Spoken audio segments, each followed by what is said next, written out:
சம்பாதிக்கும் வயதில் என்னதான் பண நெருக்கடி வந்தாலும் சமாளித்து விடலாம். ஆனால் ஓய்வு காலத்தில் அதுபோல செய்ய முடியாது. இதற்கு ஓய்வு காலத்திற்கு முன்கூட்டியே திட்டமிட வேண்டியது அவசியமான ஒன்று.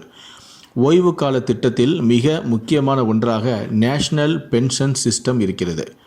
Fund regulatory and development authority இதன் மூலமாக இந்த பென்ஷன் திட்டம் இயங்கி வருகிறது.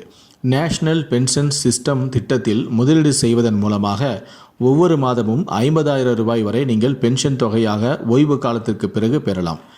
18 வயது முதல் 70 வயதிலான இந்திய குடிமக்களுக்கு கிடைக்கக்கூடிய சந்தையுடன் கூடிய முதலீட்டு திட்டமாக என்பிஎஸ் இருக்கிறது. இதில் முறையாக முதலீடு செய்வதன் மூலமாக நிலையான பென்ஷனை தங்களின் ஓய்வு கால வருடங்களில் பெறுவதை இந்த திட்டம் உறுதி செய்கிறது.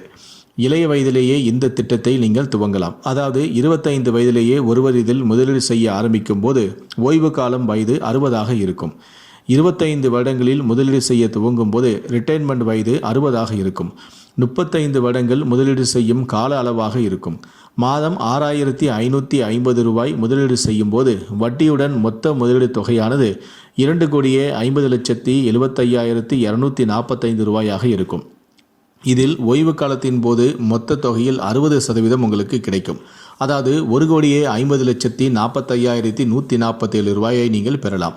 இதன் மூலமாக மாதம் 50,150 ரூபாய் உங்களுக்கு வருமானத்தை நீங்கள் எதிர்பார்க்கலாம். என்பிஎஸ் திட்டம் மூலமாக பெறப்படக்கூடிய இந்த பென்ஷன் தொகை என்பது பயனாளரின் பங்களிப்பு அளவு, முதலீடு திட்டங்கள் ஆகியவற்றை பொறுத்து அமையும் என்பது குறிப்பிடத்தக்கது.